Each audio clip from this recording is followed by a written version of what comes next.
这段时间，巴基斯坦的枭龙战机被派往土耳其参加军演，要和西方顶尖战机一较高下，这其中也包括阵风战机。那么印度阵风的性能数据是否会被巴铁摸清楚呢？各位老铁们大家好，欢迎收看本期迷彩虎，我是虎哥。就在最近，1年1度的安纳托利亚之鹰联合演习在土耳其境内的空军基地举行。可以说，安纳托利亚之鹰2021演习是土耳其空军的看家本领之一。同时也有外媒认为，安纳托利亚之鹰2021演习借鉴了美国的红旗军演，演习显得非常真实。此目的就是训练出有更多模拟作战经验的王牌飞行员。为了提升拟真性，此基地还有各种各样的大型目标建筑物和山地射击靶场的其他设施。演习的区域也是非常广阔的，有数千平方公里之多。参演部队分为多个部门，首先是蓝军。蓝军一般是其他国家接受演习的部队。红军一般是东道主土耳其部队。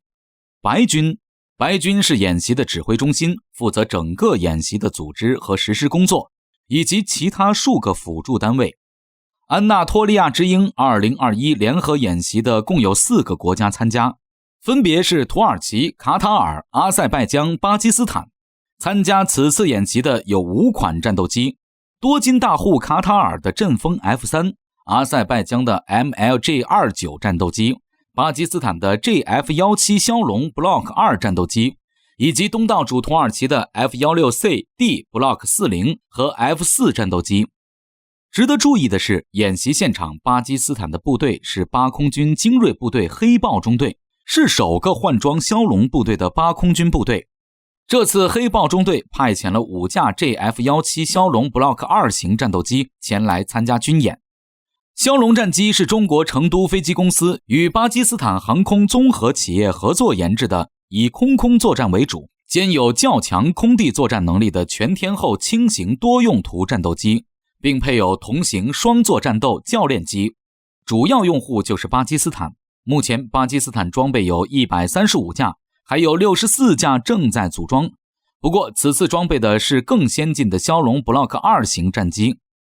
这款战机黑豹中队于2015年开始陆续更换较早的 Block 1型枭龙战机，至今已经全部换装完毕。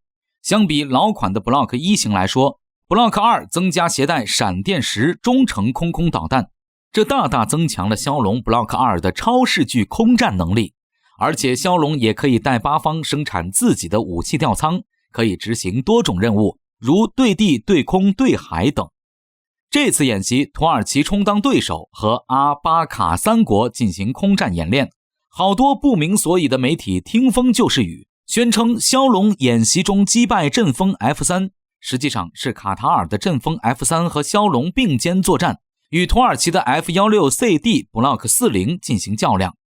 网友们纷纷好奇，加入巴基斯坦的枭龙 Block 2和土耳其的 F-16C-D Block 40这种顶尖的西方顶级轻型战机相遭遇，较量的结果会是如何呢？其实说白了，枭龙战机本质上就是一款经济适用型战机，主要强调的就是性价比，在价格较低的情况下，尽量做到足够的性能。这样的战机自然也是比较难和一些世界主流型号的中型或者重型战机相较量的。而 F-16 后期版本的性能则是还是要比现阶段的枭龙 Block 2强一些的。枭龙 Block 2的航电和雷达与 F-16C-D Block 40并未有多大优势。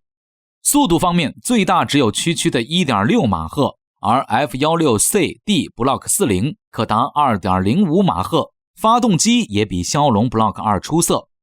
武器方面，枭龙最多可以带2发闪电10中距空导弹，4发霹雳8近距离格斗弹，载弹量太少。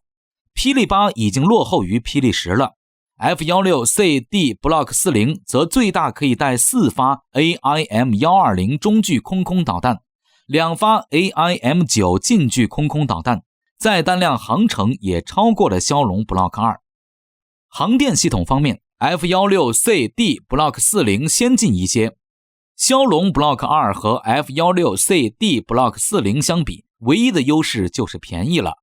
枭龙一架战斗机单价不过1500万美元，而 F-16单价要高出数倍之多。一架 F-16的造价能顶4-5架枭龙战斗机，但是效能远没有这4-5架战斗机强力。当然，在更先进枭龙 Block 3型战斗机入列后，是可以和 F-16CD Block 40直接掰掰手腕的。采用了新型航电雷达和导弹系统的枭龙 Block 3，完全是不虚 F-16的后期版本的。此次演习最令人滑稽的是，印度听到卡塔尔要派出阵风 F-3战斗机参加军演时，急急忙忙向卡塔尔表示抗议，要求禁止巴基斯坦人接触阵风战斗机，毫不意外地遭到了卡塔尔的拒绝。演习结束后，根据印媒称，安纳托利亚演习对印度空军的阵风没有具体影响。巴基斯坦的飞行员虽然可以近距离接触阵风，但是卡塔尔从法国购买的阵风是老型号，机载设备没有印度的阵风优秀，印度阵风有更好的雷达和空导弹。印度这次是前后矛盾了，之前火急火燎地禁止卡塔尔携带阵风参加军演时，为什么没有这么说？军演结束了，又说卡塔尔的阵风太落后，没有印度的先进。实际上，卡塔尔拿到阵风也没几年，这分明是三哥给自己找个台阶下罢了。